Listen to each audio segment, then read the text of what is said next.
From the shadows of doubt to embracing the light. Welcome to the journey. Feel the beat in your soul. From caving in to crushing it. Join us, let's roll.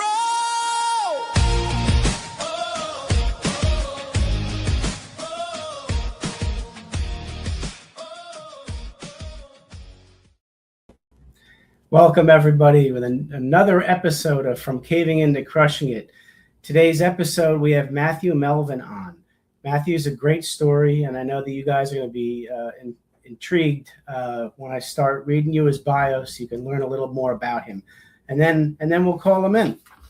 So Matthew Melvin is the author of Bullied Behind Bars, a gay Christian Trump supporter goes to prison, a powerful memoir that defies stereotypes and challenges assumptions. His extraordinary journey has taken him through expulsion from school, conversion therapy, incarceration, and the struggle to reconcile faith, identity, and personal accountability.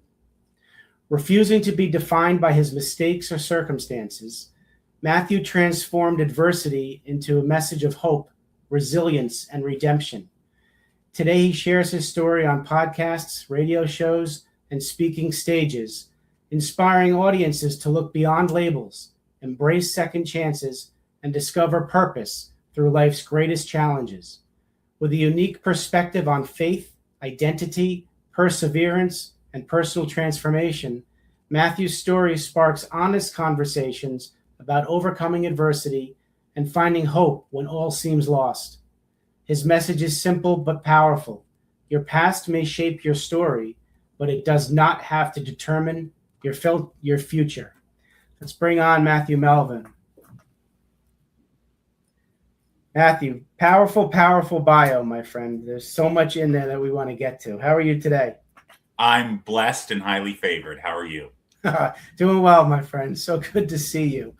So I always, when I start, I love to thank the person who introduced me to my guest. So Jeff Pearson, I want to thank you publicly, my friend, for introducing me to Matt. Appreciate that so much.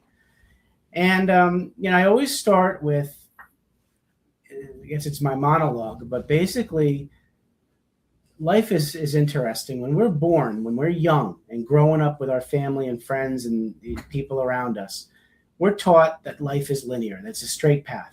And it's not malicious thinking. People really want that for us. They want it to be, if you do A and then B and then C in that order, D is going to happen. And we believe it. And for the most part, our life is linear in the beginning. And then it's not. Something finally happens to get in between one of those letters to derail that straight path to a more circuitous one. When that happens, that means adversity has reared its ugly head. And when adversity hits, I believe we have three types of people out there. First, you have the person number one, who doesn't even see the adversity. He's living with blind spots, doesn't even notice things are out of whack, just living life the way he's told to live, and he doesn't change anything. I don't have person number one on this show. Then you have person number two. Person number two actually sees the adversity, yet calls the adversity a barrier. Life's doing it to him. He can't change anything. It is what it is. Life is doing it to him, and he can't change and doesn't change anything. And on his deathbed, he's got so many regrets. I don't have person number two on the show. I have person number three on this show. Person number three sees the adversity and finally says, I'm sick and tired of being sick and tired. That adversity is an opportunity. It's not a barrier. It's an opportunity for me to take massive action and do something and to become stronger on the other side and take on that adversity. Person number three is here today in the form of Matt Melvin. So, Matt, if you could reach back as far as you need to for that defining moment, whether it was the tap on the shoulder, a whisper in the ear, like what I needed, a 2x4 upside my head, to really, transform you, and how did that transformation impact you personally and professionally? You got that story for us? In August 2015, I was driving on 495 in the middle lane, headed west. when a Lexus SUV came down an embankment, crossed in front of my car, but by the grace of God, I was saved, I was protected. And that was the moment that I believe God was drawing a line in the sand, saying, you're either going to do my will, or you're going to continue to do your own will, lie, cheat, and steal. And I didn't want that for my life. I was a lukewarm Christian. I was going to church on Sunday. And then every other day, I was doing whatever I felt like doing. And I think that there's a lot of people that are what I would call CINOs, Christian in name only. Mm-hmm. They appear to go to church. They dress up and then they go home. And it's a cycle. It's checking a box.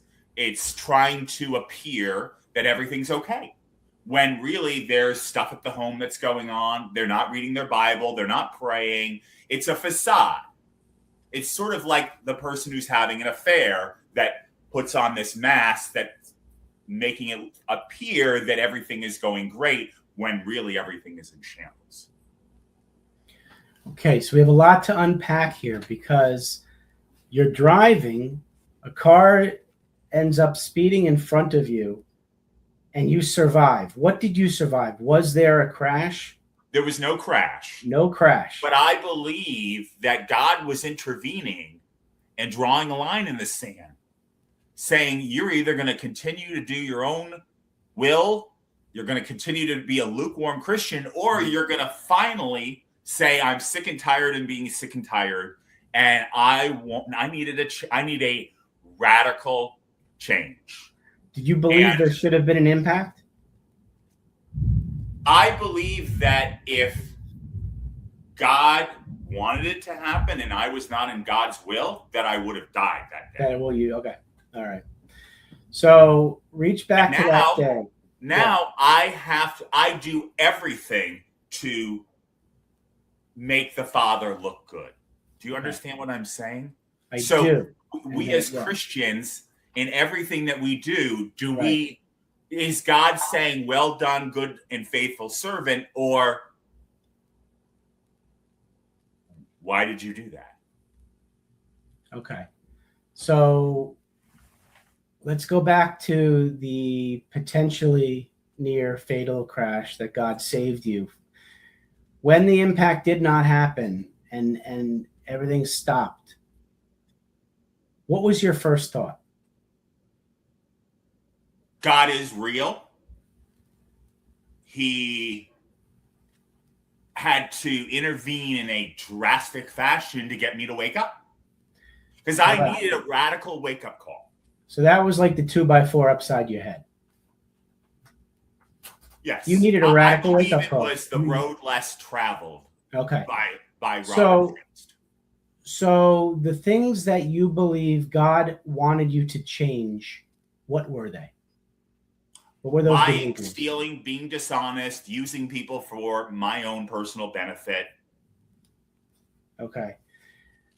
There was also stuff with expulsion from school, incarceration, all those kind of things. Is that all part of it? Being dishonest. Okay. Manipulating other people. Okay. Putting myself first, not putting God first. Okay. Was now reading, and when I read your bio, I talked about your book, which we're going to talk a lot about your book. That title's powerful. Bullied Behind Bars. That says one thing about being bullied and where. A gay Christian Trump supporter goes to prison. Was this accident that God saved you before or after going to prison? It was before I went to prison the second time that I wrote my book, but without going into details, I want to make it clear that the supposed crimes that happened were actually in 2009. The government pursued me for 6 years. Okay. Can you walk us? Yeah. I was living, when I had this radical change, I was living a much different life. I see. So within those 9 years, you changed. because of the near fatal crash where God intervened. Absolutely, Yet, yes. because of the duration of the government investigating you, you end up going to prison, but you were a changed man when you entered prison. Drew, I was close. I wouldn't say I was fully there. Okay. But I had the desire. And what I mean is, I saw prison as Bible boot camp, where I was going to every single Bible study that was available: Christian Science, Scientology, Jehovah's Witness, Catholicism, Christianity, reading my Bible, right, praying, fasting, exercising. Because I got to tell you, if you really want to see the true character of a man, lock him behind a wall for 23 hours a day. He can't, no TV, no cell phone, no control over the lights, open bathroom. You'll see what that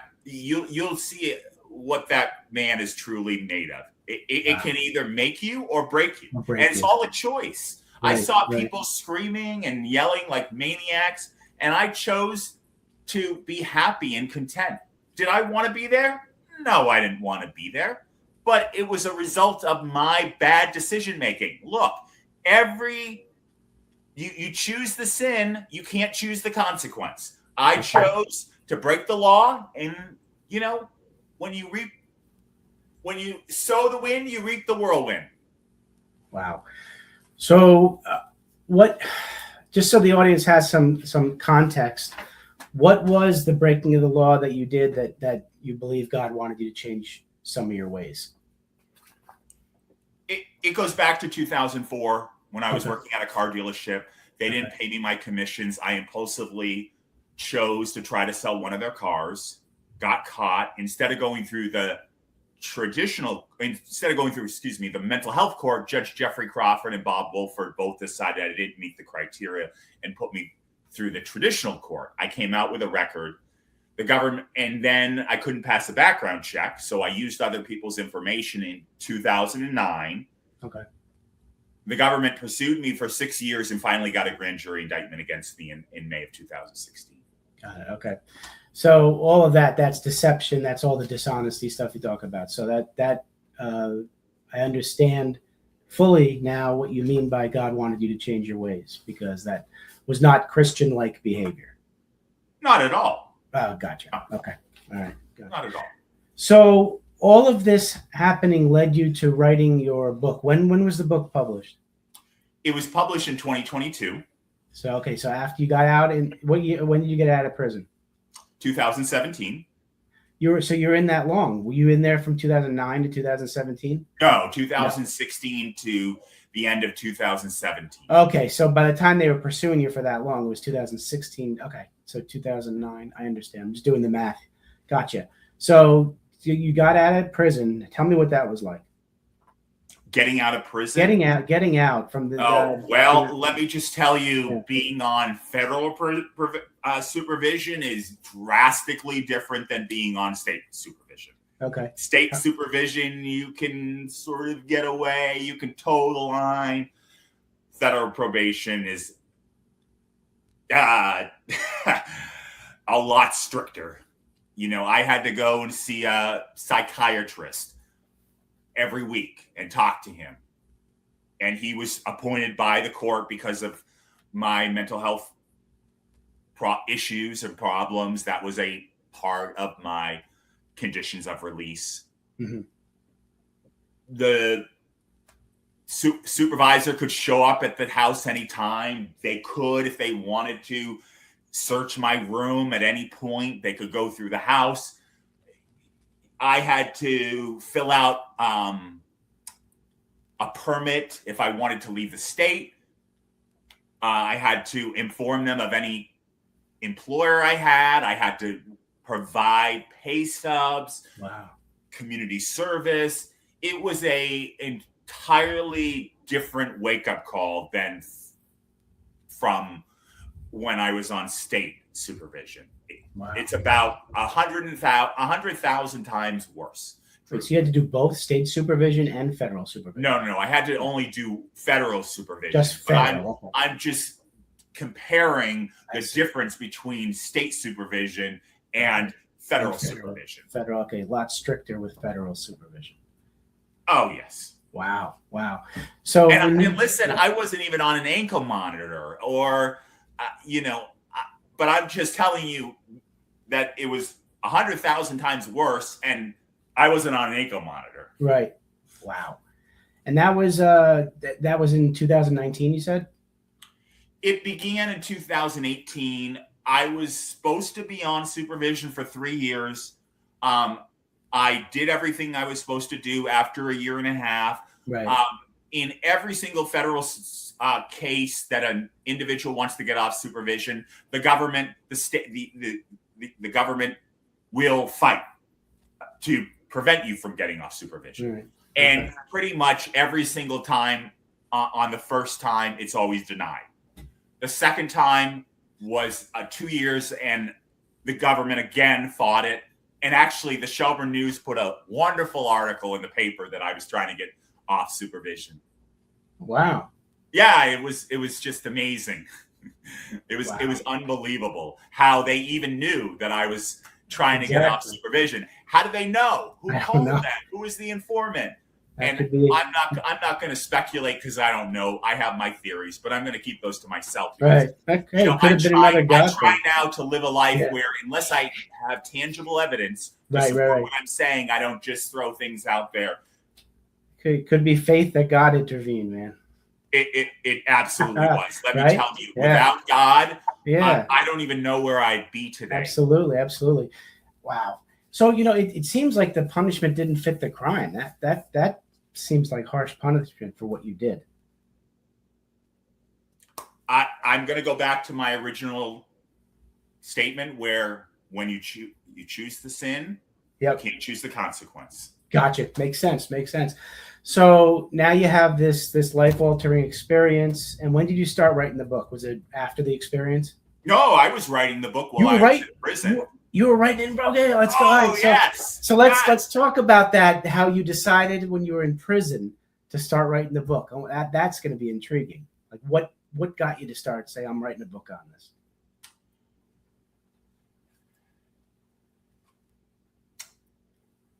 It really began with seeing the mistreatment that I was receiving. Okay. Sharing my experience, being moved from one facility to another, not knowing where I was going to end up every single day. Right. Because when you're in prison, you are property, for lack of a better word. Right. You move when you're told to move. You have no rights. You have to understand that. You can't refuse. If you refuse to do something, they will put you in solitary confinement, and it won't be a good day. You will do what they tell you to do. It's worse than boot camp. Wow. Okay. Gotcha. Because at least in boot camp, you can leave. It won't go well for you, but you can walk out if you want. You can't just walk out. No, you got to do what they say. And I was putting a target on my back. People knew I was writing. At one of the facilities, they actually confiscated my journal entries.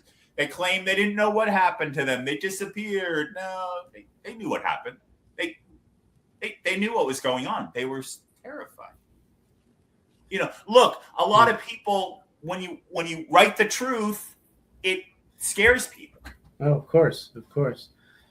So is it just looking at the title of the book? There's a lot here. So, Bullied Behind Bars. What was the bullying?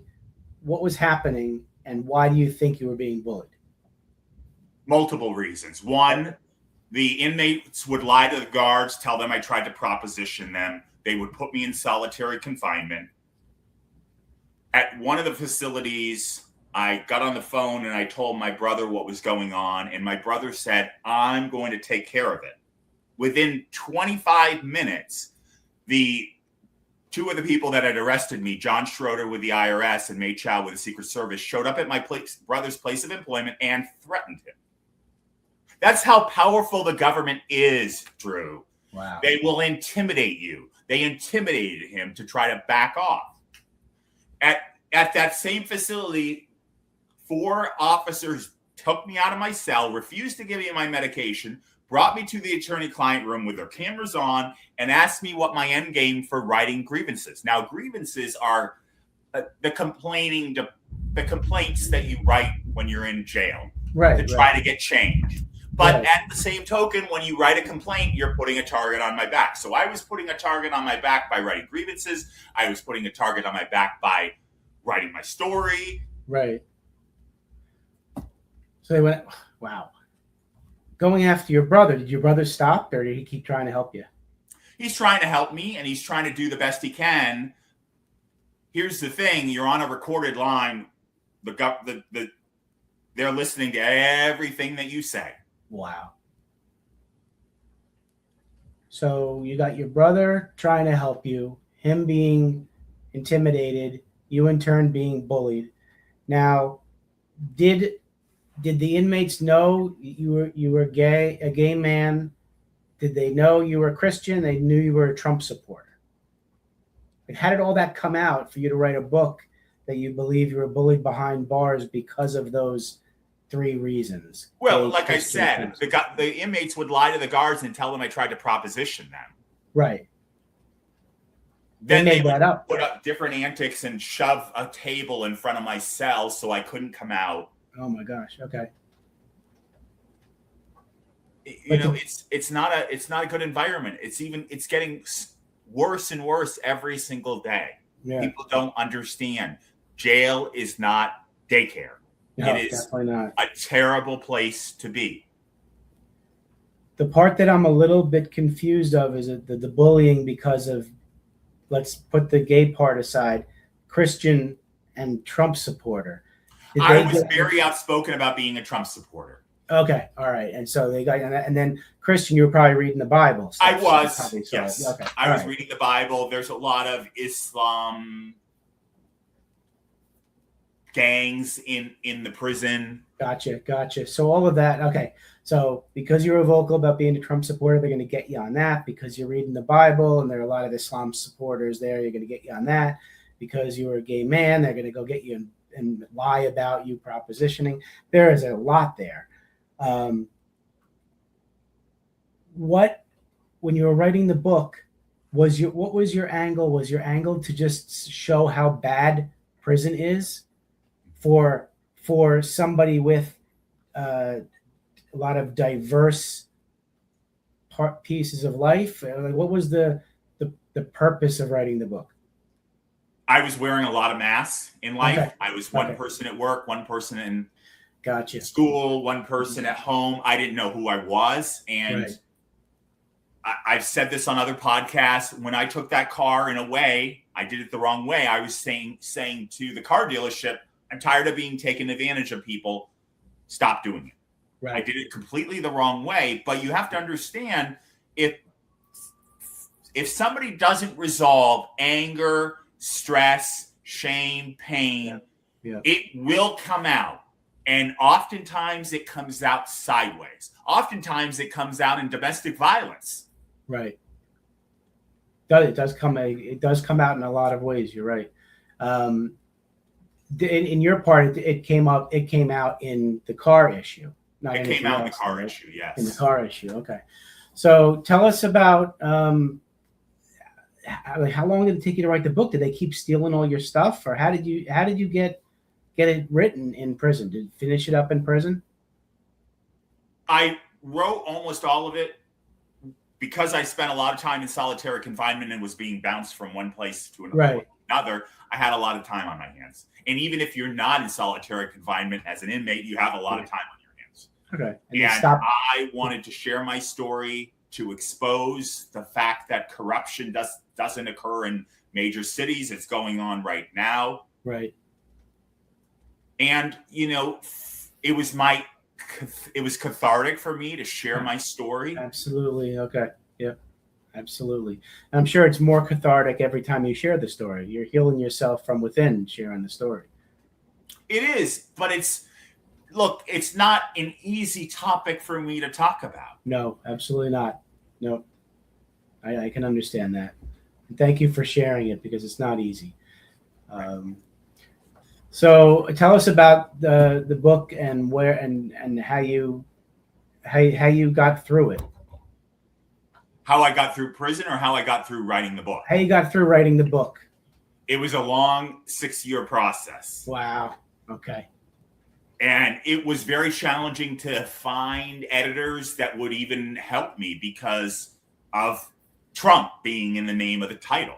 Right. A lot of people, I'm in it's the educational writing space, and it's largely with liberals. I mean, that's the bulk of the people that are doing the type of editing that I'm looking for. So it was challenging finding an editor. And you found one. I found several, because I think that anytime you want to put a book out there, you need to have several eyes on it. Right, absolutely. So good. So you found some editors. I'm glad they were open-minded to edit the book, because you have a right to your voice being heard, and people need to hear your story, Matt. So the book was edited, and you said you published it in 2022? Yes. How has it been received? It's very slow, but I didn't write it to be for book sales. I wrote it as a healing. I understand that. And if I wanted to write it for sales, it would have had to be written completely different. Well, usually memoirs are written to be cathartic. That I know firsthand. God, I give you credit, man, and thanks for being vulnerable and authentic, because that is why I have this show, because people are craving authenticity. There are too many fake people out there. Too many people wearing masks, and I'm glad you mentioned the mask piece. At what point in your life, and it may have been when that car accident almost happened and God saved you, when did you stop being a people pleaser? Because a lot of people. I was never a people pleaser. Well, let me ask you a question. When people put a mask on, right? Some people do it. I know I did it to be accepted and by people. So that was the people pleasing term. That's why I used that. Why? What are other reasons? Why did you wear a mask? Because I was ashamed of who I was. I was sad. Okay. I didn't know who I was. I was trying to make friends. I was trying very, very hard to make friends. Right. And I got to be honest, even today, I don't know how to make friends. It's always been a challenge for me. Right. Because in the back of my mind, I don't know if they can handle, everything that I bring to the table. Right. Well, you know what? Not wearing that mask, the people who can handle it are the right people to be in your life. Yes. When you wear a mask, you're hiding components of who you are. So the people who accept you aren't actually accepting you. They're accepting what you're putting forward with the mask. So I give you credit for removing the mask. Variety of reasons why people wear masks, and I can totally feel what you're saying. It's very impactful. Now, you don't wear those masks now. I don't. No, I am very direct with people. Good. I've given really harsh advice to people. Right. And when I say harsh, I mean reality advice. Yeah, and not just, look, I'm a huge fan of the Bible, and I always like to talk about 2 Chronicles chapter 10. Okay. Rehoboam is the king, and he surrounds himself with a whole bunch of yes men. Instead of listening to the wise elders, he just surrounds himself with people that affirm him. Yep. Folks, do not surround yourself with people that will just tell you yes, or give you itchy ears that you're wonderful and what a pleasure it is to be in front of you. Because guess what? One of these days, you're going to go to a job interview, or you're going to have to get up in front of people and present, and you're going to get a harsh wake-up call because they're not going to be as nice. So I encourage people to ask for advice from people elders that have been through the journey and can give wise counsel. No, it's great advice. Absolutely. It's true, because you can't, it's very challenging to grow as a human being when you surround yourself with people who all have the same opinion as you do. Very challenging way to, you can't really grow as a person doing that. So I give you credit on that. Tell me some of the specifics you changed in your life when you had that near, not going to call it a near-death experience, but the God-saving experience with the car. Like what stuff, I know you generally what you changed, but what are give the audience like tangible things you changed about yourself, because somebody's out there who's wearing masks for the same reason you did and is deceiving people like you did. And they're going to want to know, what's the first step to change when you have an encounter like God saving you in that car? The first step is admitting you have a problem. I did the 12 steps for stealing. Those 12 steps that Bill talks about, those apply for any addiction that's out there. Okay. People pleasing, guess what? That's an addiction you can use. That is absolutely applicable. Overeating, that's absolutely applicable. Got it. Okay. But here's the thing, Drew. It's not a one and done. It's a lifestyle. Lifestyle. Right. Yep. It's not like Bible, a diet. People can read the Bible and still do whatever they want. Like I've said many times, a lot of people will tell me the Old Testament was written 6,000 years ago. It doesn't apply to me. Well, if it doesn't apply to you, then it doesn't, I'm not going to convince you that it doesn't, but I will tell you that everything in that Old Testament with two exceptions still apply. And the two exceptions are, we no longer have to bring an unblemished sheep or goat to an altar to be killed for the redemption of sin, for the remission of sins, I should say. And I no longer have to go to a priest to ask for forgiveness. I can go directly to the Father. Right. Everything else in that Old Testament still applies. I get asked about polygamy. Yes, God allowed it. That doesn't mean that God agrees with it, folks. Right. Because guess what? When you're with three ways, there is what we call the drama triangle: rescuer, hero, villain, and all of those roles are bad. Right. Yeah, right. No, that's rescuer, hero, villain. Yep. The triad. I understand. Very, very impactful. Geez. Anything you want to tell about the book that we haven't talked about? It starts in my early childhood, being bullied throughout almost all of my life. Mm-hmm. And until I started taking a stand and standing up to the bully, it would have continued. Absolutely. So that was really throughout life, the bullying. It is. More or it's less. Throughout most of my life. Yes. Most of your life. Okay. Do you think removing the masks is going to help the bullying stop? Maybe. Okay. It depends on the other individual. Yep. And when I say the individual that's being bullied, what he or she wants to do. Right. Look, if you don't do anything, then nothing's going to change. Right. And it all starts from being able to love yourself. If you have to stand in that mirror and say, I love you 10 times, do that. Yep. You cannot, what other people think of me is none of my business. Stop asking people for their opinion on you.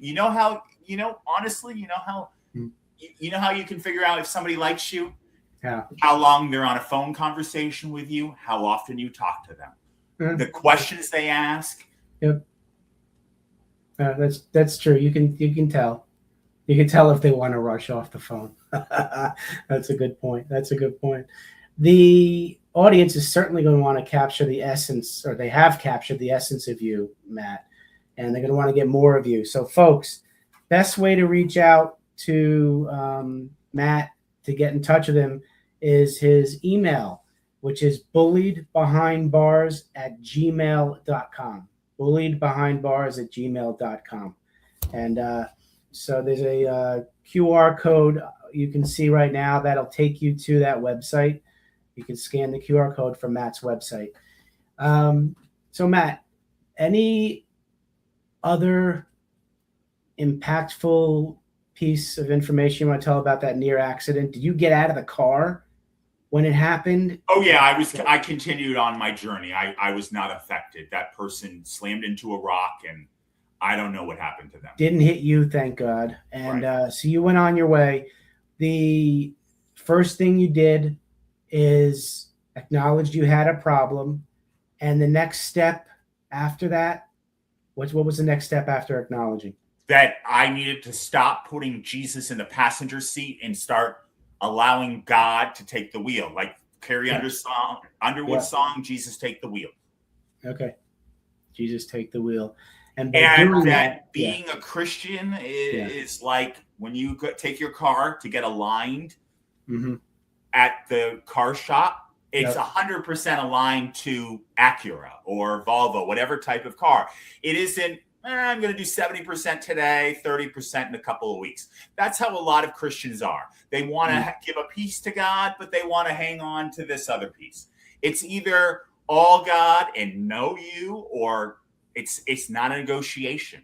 It's like when I stand before the judge, right? I don't tell the judge what he or she is going to sentence me to. What they sentence me to is what I get sentenced to. Right. Period. Right.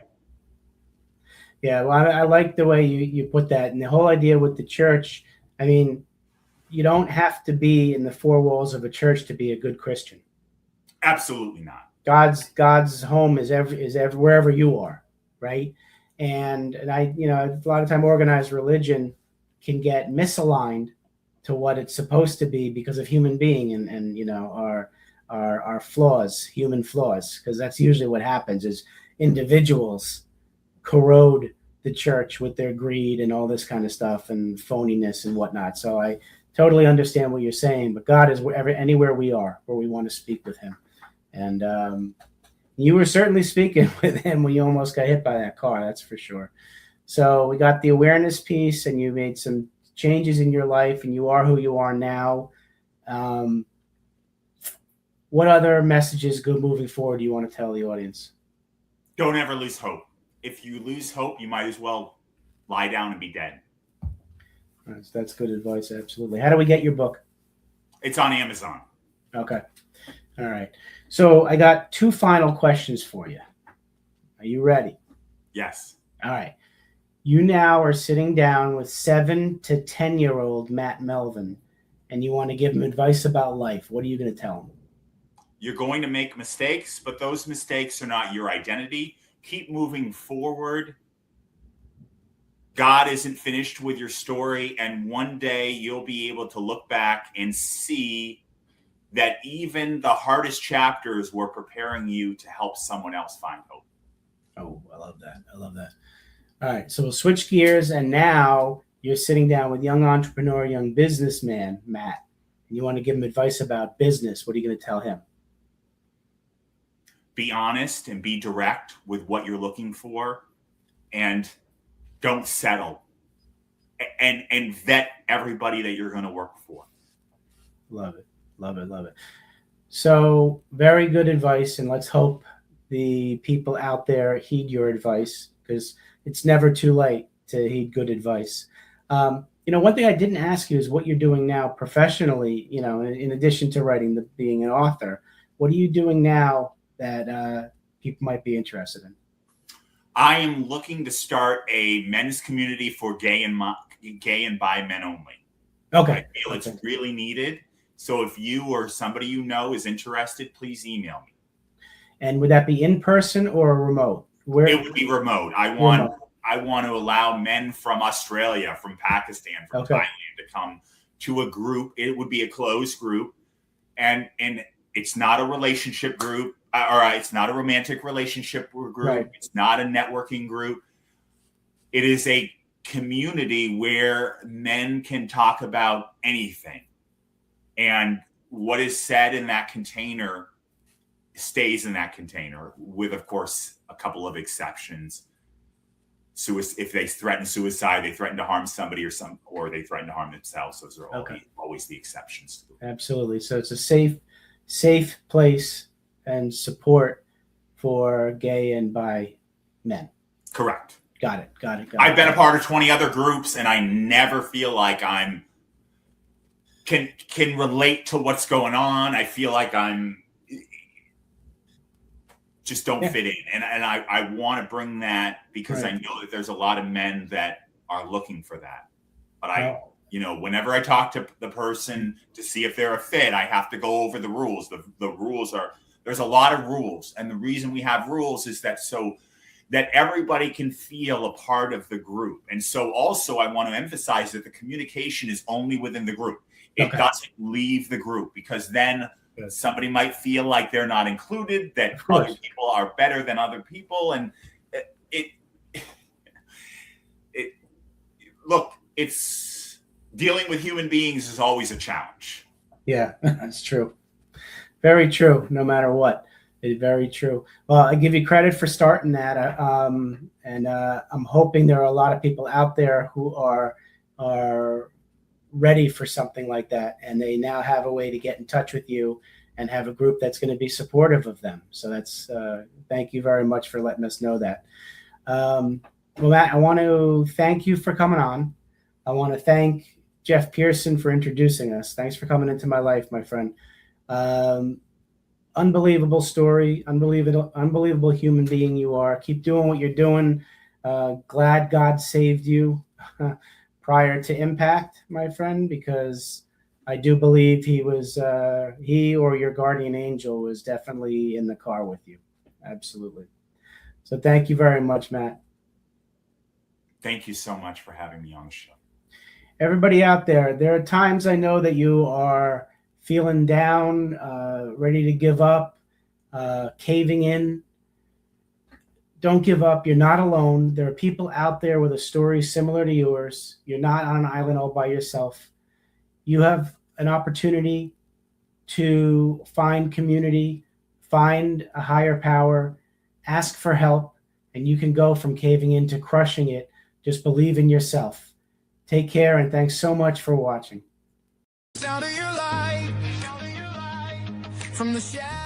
Thanks so much for listening. If you enjoyed the episode, please subscribe and give us a review to help others find it. I'd like you to answer this question. Are you living the life you want to live, or are you living the life others want you to live? I'd like you to think about that for a second, because I strongly suggest you live the life you want to live. If you want to learn more about what I stand for and my services and how I'm able to help many men get out of their own way, please go to my website at www.profitcompassion.com. Feel free to also email me at drew@profitcompassion.com. I'd love to have a conversation with you. Take care of yourself and choose to write your own story instead of letting others write it for you.